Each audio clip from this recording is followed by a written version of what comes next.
I'm Cheryl Jackson. Welcome to Your Voice. From the time children start playing with others, conflict becomes a natural part of their lives. That's fine, as long as kids develop some strategies to deal with those problems. But often parents don't know how to advise their kids or what skills to teach them to cope with conflict. Fortunately, Ontario schools offer a number of conflict resolution programs aimed at helping kids find their own solutions, so conflicts don't escalate into bullying, violence, or suspensions. What are schools teaching children about conflict management? How well are these programs working? And what can parents do to reinforce conflict management skills at home? With us to discuss the issue is Jennifer Laffier. She's a child therapist, a conflict educator, and professor at the University of Ontario Institute of Technology. Jennifer is also a facilitator and researcher for Safe Schools training at the Canadian Safe School Network.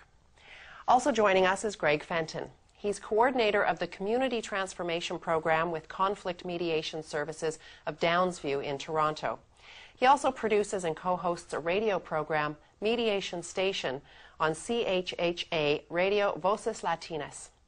And finally with us is Susan Dale. She's a learning coordinator for the Safe Schools program with the Thames Valley District School Board. Welcome, everybody. Why is conflict a natural part of a child's life, Jennifer? I think as kids are developing a sense of autonomy, usually around the age of 2, they start to want to explore their world and find out what the boundaries are. And a natural part of that stage of autonomy is running into conflict situations, whether that's with siblings or parents or wanting instant gratification and not being able to have that. So it starts to come up as a regular occurrence, usually around the autonomy stage. You mean kids know what they want at that point? Is that what you mean? Yeah, they start to point at things. They start to say, I want. They understand the concept of no, of saying no, of having sibling rivalry, jealousy, wanting instant gratification instead of having to wait for something later. So that does cause conflicts within the family or within the peer group. Greg, in the kids that you see, what kinds of things create conflict?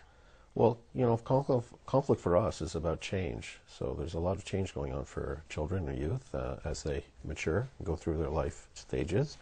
So they're dealing with anything that can cause a difference in how things have been structured or put to them, or even discipline or school.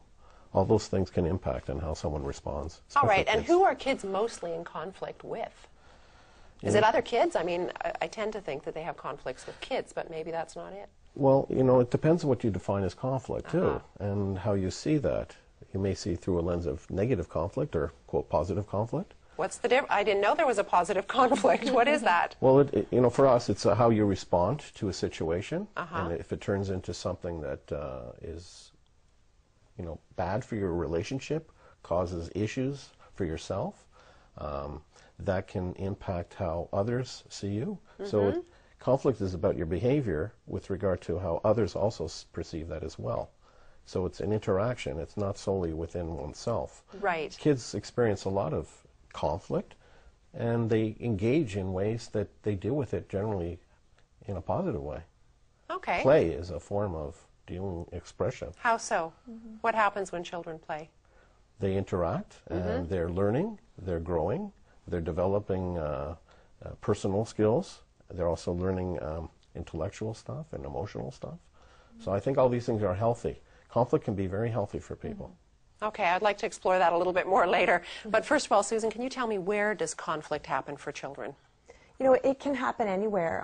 Conflict happens because we all have different needs and wants and thoughts, and because of that, we're going to have things that we don't agree on.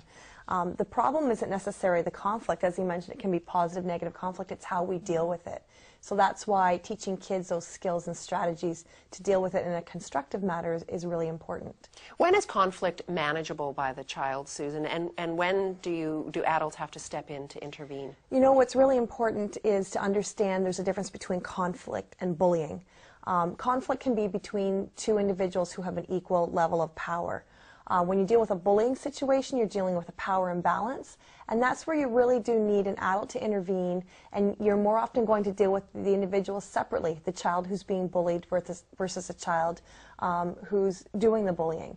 So that's really important, because you can't assume that in a bullying situation with that power imbalance that you're going to be able to resolve that. So it's really important to recognize the difference between bullying and regular conflict. Well, how do most kids deal with conflict, Jennifer? Do most of them manage it? Most of them manage quite well. I mean, we have regular conflict situations throughout any given 24-hour period, and most kids find a way to manage that. And I think that's healthy for them to learn those skills on their own. It gives them a sense of self-esteem and self-confidence that, you know, when I meet a conflict, I can resolve that in my life. I don't need someone to help me all the time. But as you mentioned, you know, bullying is a very different situation. If it's a power imbalance, they do need that outside help to come in and help them. But most kids find creative ways to solve their own conflicts. So there are cases then when we can leave our kids to work it out themselves? That's and right. I think it shows them that I believe in you, that you can resolve your own conflicts, and that you have the skills and the resources to be able to do that. It's a great confidence booster for kids. Greg, give me an example of what positive conflict is. Well, when there's something that happens in terms of we interact with each other all the time, and, you know, we're talking about change. Identity is a thing that kids experience, just like older or adults.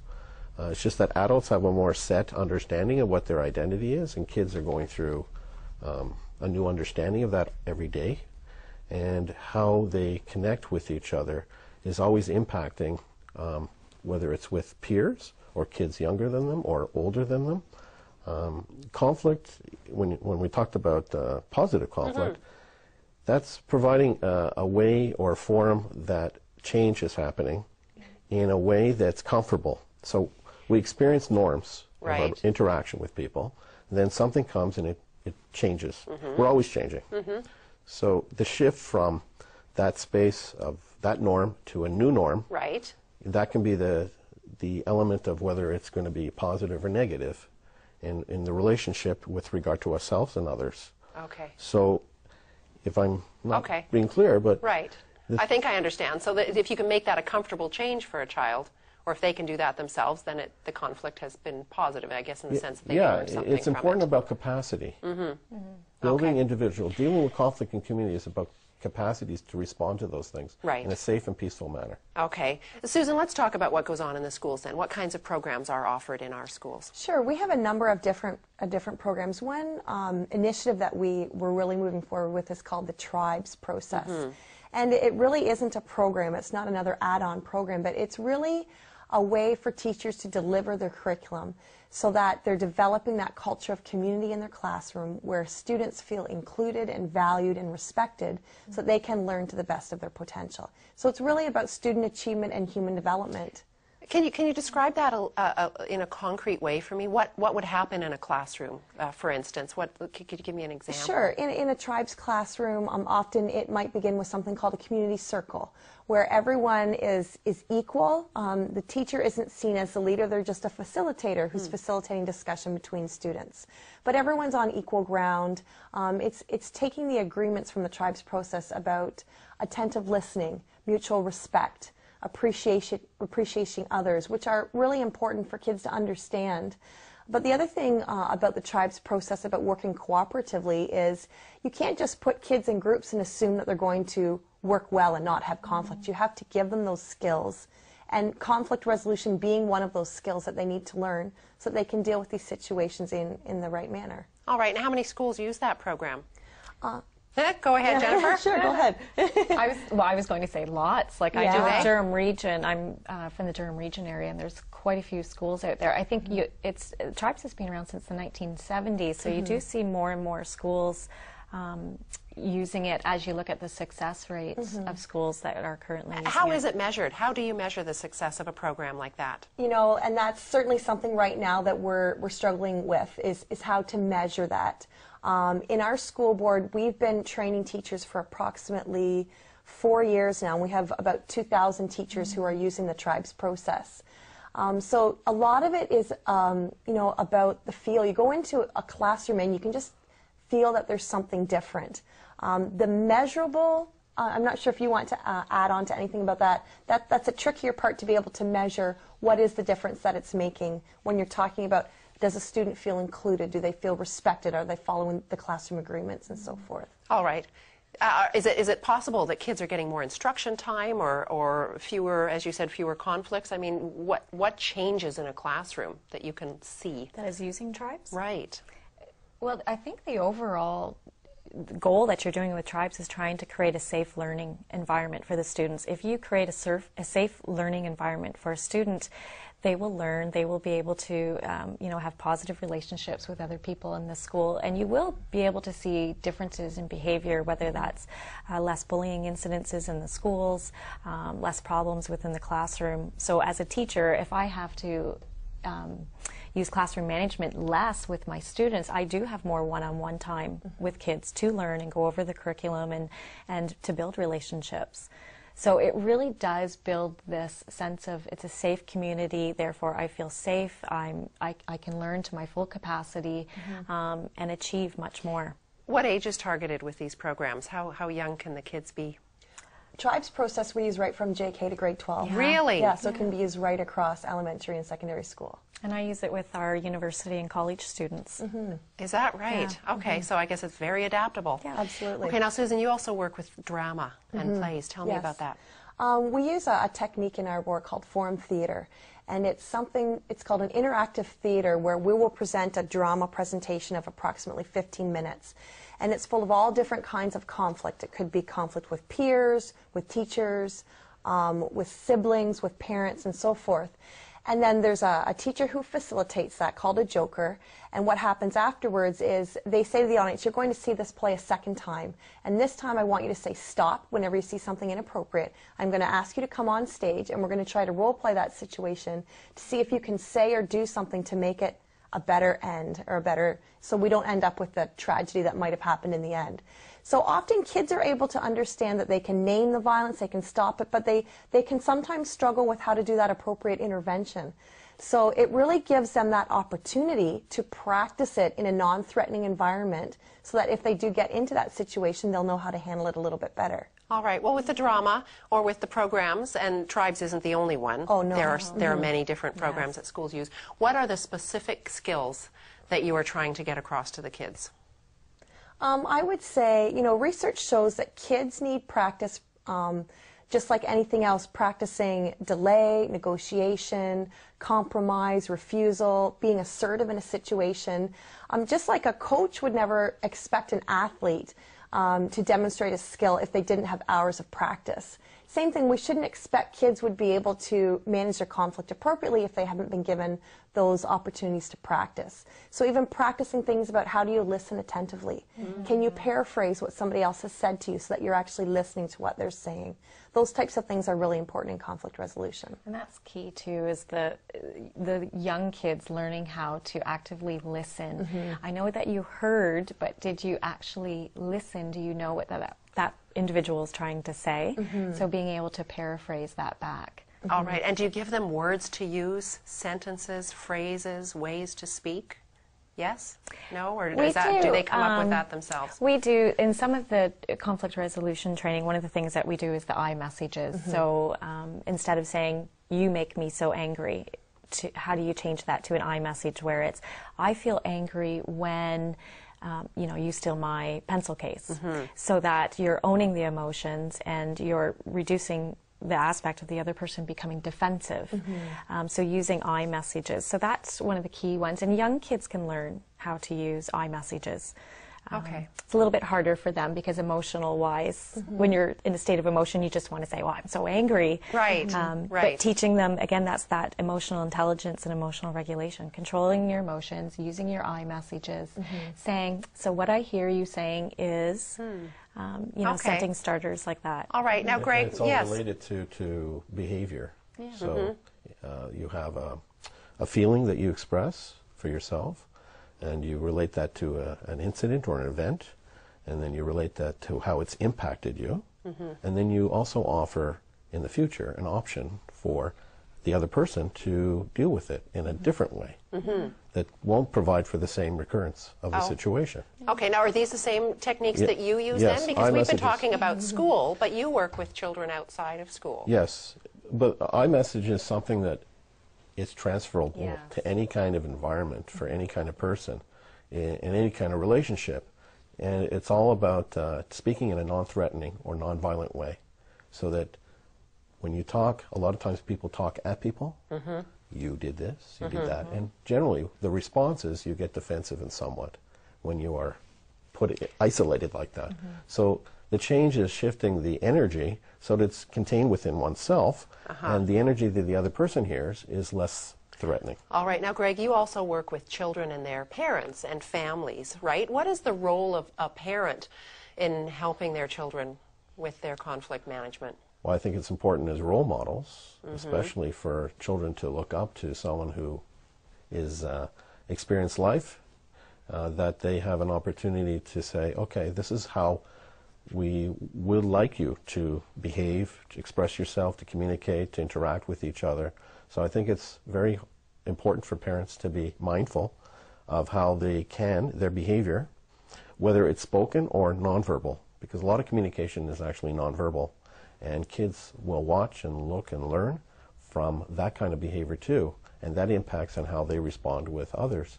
So it's important that parents are always engaged, mindful, as much as possible. Of course, we're all human beings, and we have our moments, myself included. I have a 15-year-old daughter, and trying to deal with those things. Sure.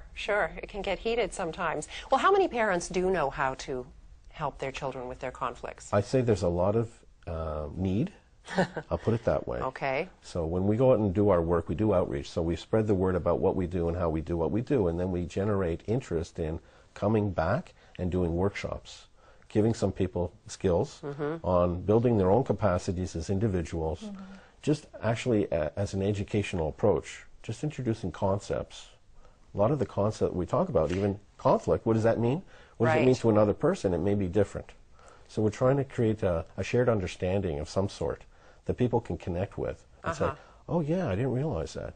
And then people then work towards a common goal of creating peaceful opportunities. Why do you think there is such a need? Why are parents stumped?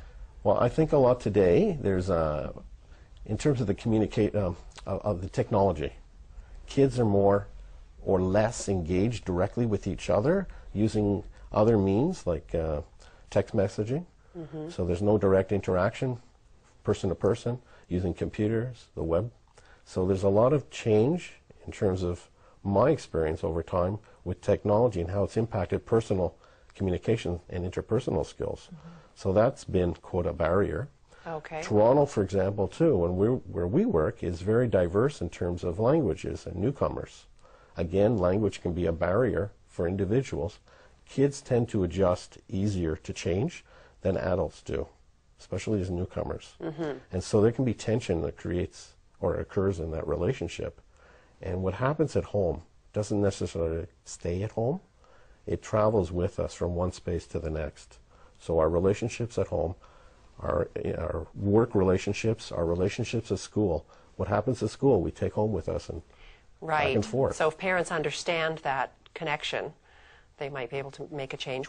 Jennifer, what are some of the common mistakes that you see parents making? What are they doing wrong? I think parents ourselves, as parents ourselves, if we don't have those skills, we're the role models for the children. So if we don't demonstrate those skills of actively listening to each other and finding out what the interests are, I think when two parents might get into a conflict themselves, there's a lot of, this is my position and this is what I want, and not an awful lot of listening. So the kids pick up on that, and they learn that this is how you deal with conflict, this is how you resolve matters. So I would say there's definitely a need for parents to transfer that skill that the kids learn to the parents into the households as well. So just a quick story. We did a little one with a mediation program with a grade 3 class, and we were teaching them how to mediate and how to listen to each other's interests. And the whole idea is to have the kids transfer the skills back home. So I got a phone call the next week from a mother who calls up and says, I just want to find out what you know, my daughter was learning in the program, because she told my husband and I the other day that we're not actively listening to each other and we're not using our I messages. Right. And I thought, okay, great. Like, you know, so there's a transfer of learning that the kids are practicing it enough in the school to use it outside, to bring it out onto the playgrounds, to bring it home, and that's when the learning will occur. interesting, because then if you can't reach the parents, but you reach the children, it may get back to the parents. Yes. What about conflicts that happen amongst children? How do parents know that that might be happening? I'm wondering if it's always clear to parents that their children may be in conflicts. I find with bullying, and that's sort of where my research area is with bullying. The problem there is, I don't think a lot of times the parents and the teachers do know the extent of bullying, because you're dealing with, most often, fear and shame, which technically are the two emotions that are the hardest to communicate and express, is fear and shame. So when we say to a child, you know, tell me if you're being bullied, tell me if something's happening, it's very hard for kids, because it's very hard to articulate and communicate a sense of shame and a sense of fear. So often there might be conflict that we're not recognizing, because the children are not telling us directly, but we can watch for What can you watch for? behavioral signs. Such as? Mood changes, often with young kids, if they're experiencing conflict at school and they're coming home and their moods are quite different, but yet they don't want to speak about it. You know, something, often you can assume that a conflict has occurred if it's, you know, that mood is coming up. There's a difference between what to watch for bullying and There's in sleep conflict. patterns too, Yeah. eating habits, Psychosomatic symptoms, social headaches. interaction. Yeah. In addition, with bullying, there's more overt forms and there's more subtle forms as well. So it depends on the situation and the kind of approach that the bully takes, and how also the person who's bullied responds to that too. So everything is very unique in terms of what to watch for as a parent or somebody who cares about a child, especially, whether it's in the school system as a teacher or a guidance counselor, to just notice, you got to learn your children. You got to Right. learn what their normal routines are. But then they go through shifts and changes as a natural occurrence, I think, is growth. So you have to sort of discern what's something that's not healthy and what is something that is healthy. Well, if you have figured out that they are in the middle of a conflict of some sort, how much should parents intervene? Susan? I mean, it's tricky. It certainly is on an individual situation, but you, I think, can, you know, be that person to see, are they respecting one another's opinions? Are they listening to the other side? Because so often, even as adults, if you're in a conflict, all you're thinking about is what I'm going to say next. You're not truly listening to that person. So, you know, even with kids, if you have to step in and just say, okay, you know, tell me what the problem is, and then say to the other person, okay, I want you to repeat back what he thinks the problem is. So just allowing that little paraphrasing, making sure they're listening, setting ground rules about, are we here to make sure that we can find a resolution? You know, we want to make it a win-win situation. What are the consequences for children who don't learn how to resolve their conflicts? Susan? You know, as has been mentioned before, it truly is all about relationships. And whether it's with peers or siblings or parents, it's a skill, it's a collaborative skill that we're going to need in our lives. So it's something that does need to be taught, or else in situations they're not going to be able to respond appropriately. And you know, it can end, you know, with lost relationships or hurt feelings and so forth that can transfer as they go through life. So it is certainly a skill that is very important to teach our students. Greg, is there a point when it's too late to teach these skills? No, not at all. Because Really? we work with all age groups, children, youth, adults, and seniors. In fact, today I have one of my student placements going to a place to do a workshop to seniors. And so there's no opportunity lost. That's You interesting. need to take that opportunity and work with people. All right, and do the same strategies work for all children, Jennifer? You have to use different strategies depending on the age group. For instance, if you're working with younger children developmentally, you know, they're in a stage of egocentrism, which is, it's very hard for them to see something from another person's point of view. Hence the young child covering their eyes and saying, you know, you can't see me because I can't see you. So you have to recognize that it is harder to teach younger children to listen to someone else's point of view and see it from their side. But you can do it. It just takes practice, and you need to continuously do that. So the older kids, and that is usually up to about the age of 5 or 6, egocentrism. And then after that, it's, you know, developmentally we can see things from other points of view. All right. Greg, are there gender or cultural considerations that you keep in mind when you're helping children with their conflicts? Yes, absolutely. We're a community-based organization, and we work in a community that's extremely diverse. There's over 100 different nationalities that speak 120 dialects. So the service that we provide has the capacity in over 40 languages. We recognize diversity as being something that we can all benefit from and not be a barrier.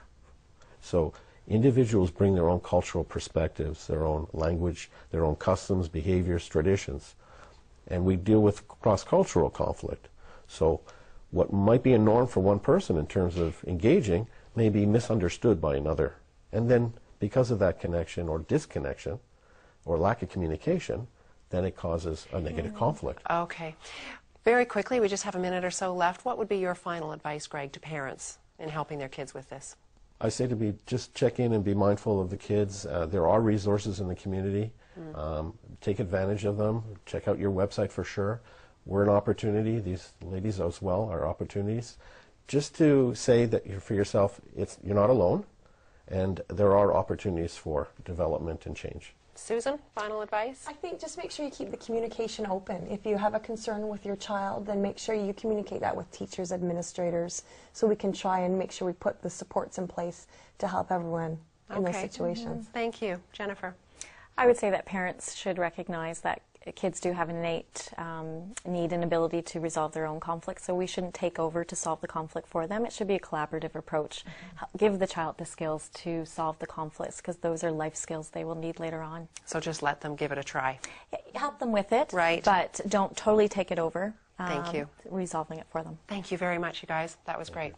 My guests have been Jennifer Lafleur, Greg Fenton, and Susan Dale. If you'd like more resources on this topic, we've posted articles, research, and links on our site. You'll also find a list of upcoming shows. So if you have a question for one of them, please send it in. We'll get it to the experts. And if you have a show idea, send that in too. We want to cover the issues that affect you. You can watch Your Voice every Sunday night at 6 p.m. on TVO or online anytime at tvoparents.com. I'm Cheryl Jackson. Thanks for watching.